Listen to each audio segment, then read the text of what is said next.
Depuis 2010, dans le village de Kalachi, au Kazakhstan, plus d'une centaine d'habitants ont été victimes de brutales et soudaines pertes de connaissance pouvant durer de 2 à 6 jours.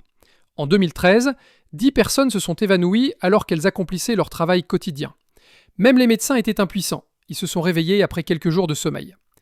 Comme il n'y a pas de problème avec la population dans son ensemble, cette question n'a pas été beaucoup discutée. Mais le calme n'a duré que 2 ans. En 2015, environ 150 personnes se sont endormies d'un coup et n'ont pas pu se réveiller pendant plusieurs jours. Détail singulièrement effrayant, les personnes âgées et les jeunes enfants victimes de l'épidémie sont sujets à des hallucinations. Outre la population locale, d'autres personnes venues au village ont également contracté la maladie du sommeil.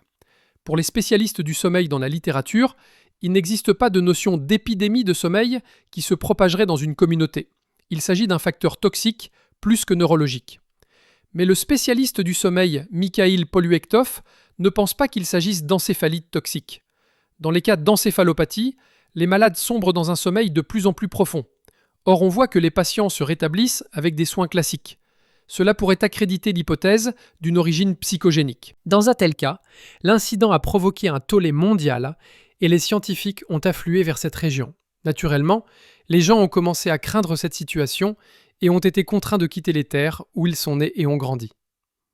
À la suite de longues recherches, près du village, on a découvert une mine d'uranium abandonnée du jour au lendemain en 1991.